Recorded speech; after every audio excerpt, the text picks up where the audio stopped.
So yun mga labatids, good evening.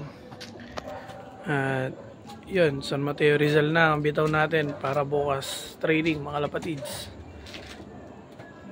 So around 90 plus na yun, 90 kilometers. So yun mga labatids. At isasakay pa din natin yung apat nating mga warriors ngayon mga labatids. Si Amanda, si Whitey, si Tukod, tsaka si Grizel mga labatids. So yun, ibabasket ko lang sa training box yung mga kalapati natin, mga labatids.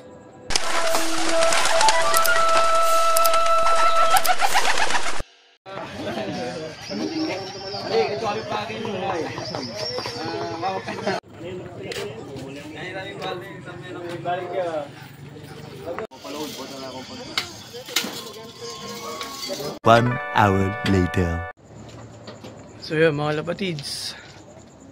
So, nabasket na natin yung mga kalapati natin sa basketing area kila Kuya John, mga lapatids.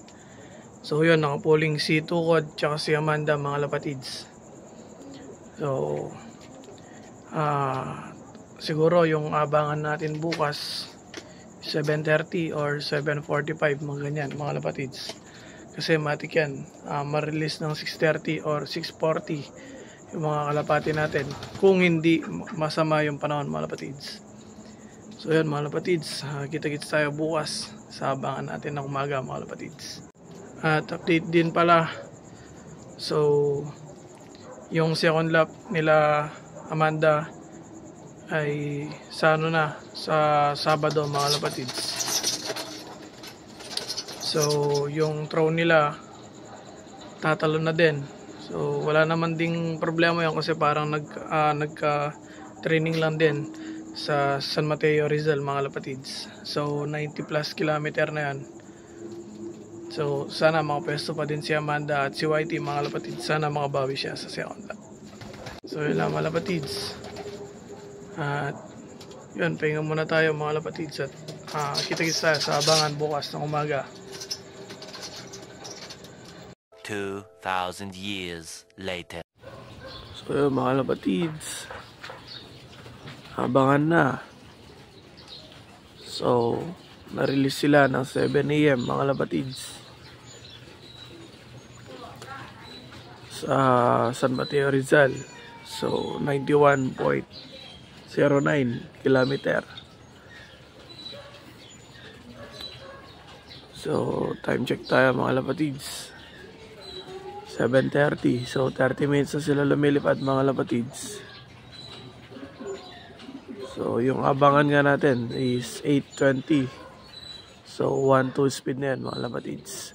8:20.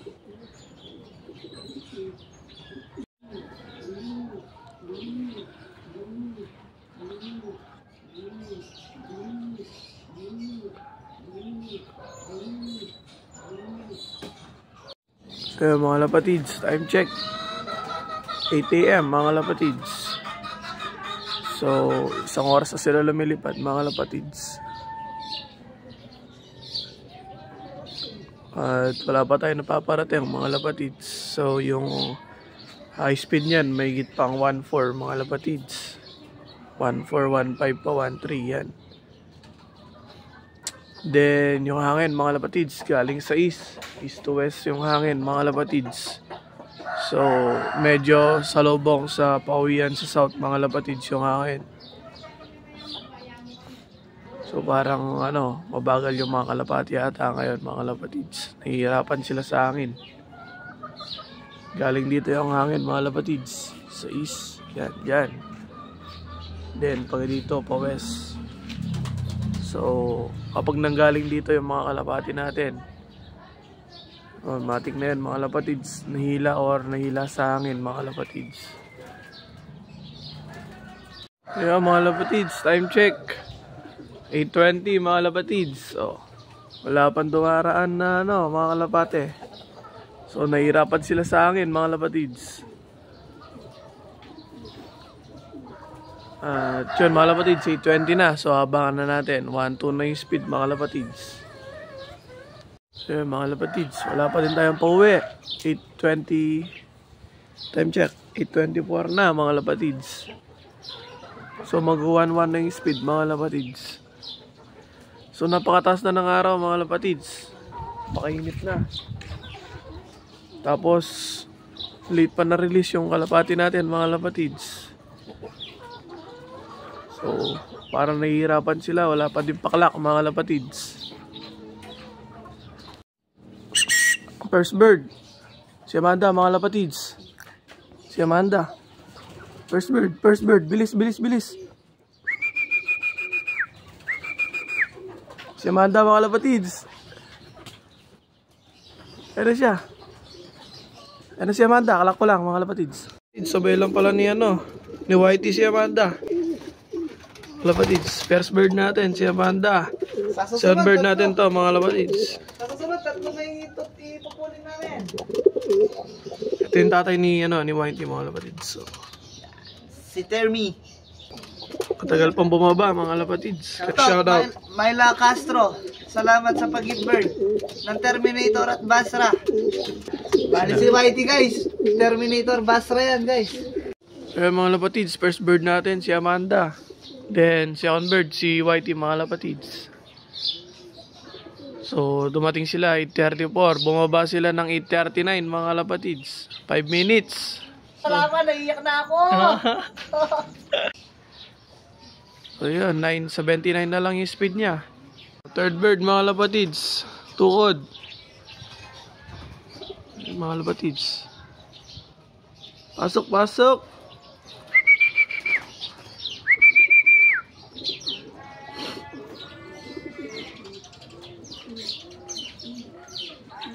Mga lapatids.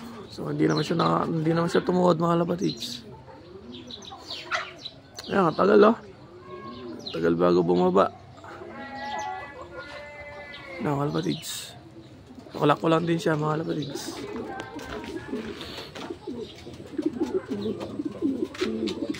Ayan mga lapatids. Nihintay na lang natin si Grisel. Yung laging nahuli mga lapatids.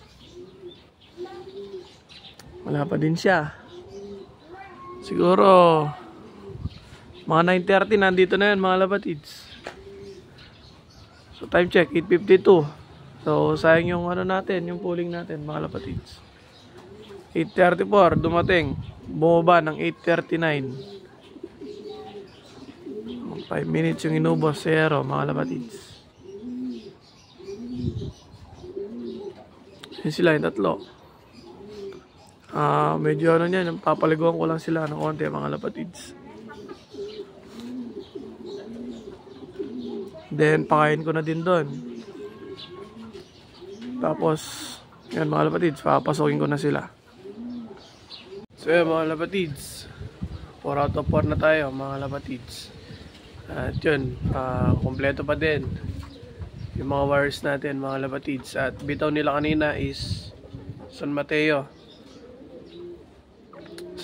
Rizal mga lapatids. So 91 km na yan. At yun mga lapatids, first dropper natin si Amanda mga lapatids. Then sumunod ng 1 minute lang dumating na si Whitey mga lapatids. Then almost minute lang din dumating na si Tukod mga lapatids, si Blue Bar. So nahuli na naman si Grisel mga lapatids. So ayun siya mga lapatids. Ayun siya, kumakain. So hindi naman siya tumukod mga lapatids. So sa tingin ko nagano pa to. Hindi naman siya uminom. Wala namang sa niya, sa butchi niya mga lapatids. Diyan mga lapatids, salamat sa panonood. At sa mga follower ko dyan mga lapatids, salamat sa pagsuporta. Sana patuloy nyo para yung suportahan mga lapatids. Yun mga lapatids, dito na matapos yung pag-aabang natin ngayon mga lapatids. So kita-kits tayo sa second lap Sunday mga lapatids. Abangan. Peace.